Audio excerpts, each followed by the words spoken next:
All right, let's get right into it. Sometimes the most incredible wisdom is hiding in plain sight, tucked away in just a few simple words. Today, we're going to break down one single powerful sentence, just 9 words, to uncover a really deep truth about our relationships, our bodies, and those quiet signals we so often just push aside. Here it is. If you feel anxious around her, listen. Just let that hang in the air for a second. This sentence is our entire focus today.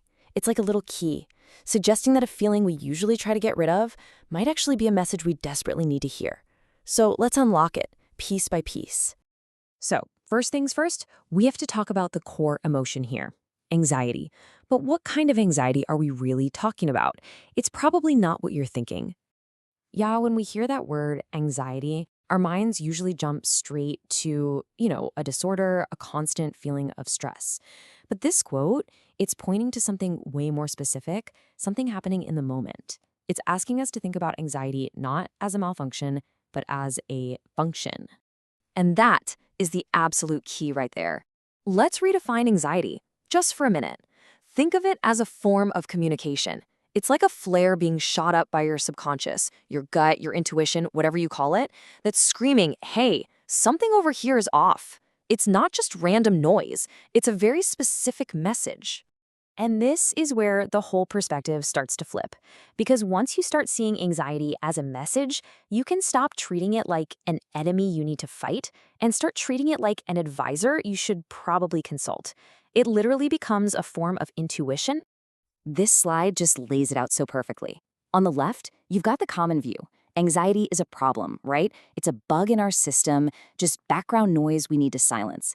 But the view on the right, the intuitive view, flips that completely. It says, wait a second, what if that's not noise at all? What if it's a targeted broadcast, critical information coming from your own internal radar? And it all boils down to this one simple idea. Your feelings are data. That knot in your stomach, the sudden heat in your chest when someone says something, those aren't just random glitches. Think of them as physical printouts of incredibly complex information. Your body is processing thousands of tiny signals in the background, body language, tone of voice, and it's giving you the summary in a way you just can't ignore. Okay, so let's grab the next piece of our sentence because this is where it gets even more focused. The quote isn't about feeling anxious all the time. It gets very specific with the context, around her. And this part is so important. See? The context is everything because it isolates the variable. If you only feel this way around a certain person, that tells you the anxiety isn't some general problem with you. It's a direct response to them.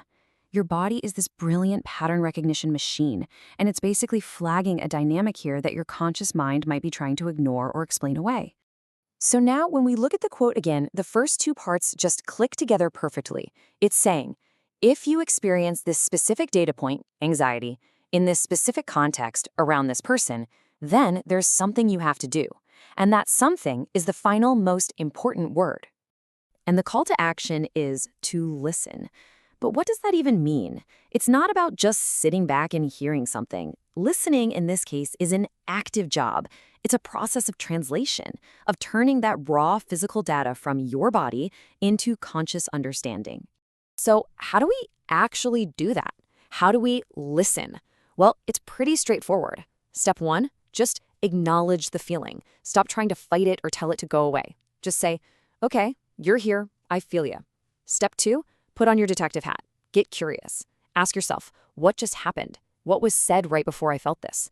Pinpoint the exact trigger. And step 3, and this is the biggest leap, you have to trust it. Trust that this feeling isn't trying to mess with you, it's trying to protect you. It's giving you valid info that you need for your own well-being. And it's so vital to get this part. This whole process isn't about judging the other person or blaming them. Honestly, they might not even be doing anything wrong on purpose. This is all about your awareness. It's about you recognizing what drains your energy, what puts you on edge, and what your own internal system needs to feel safe and at peace.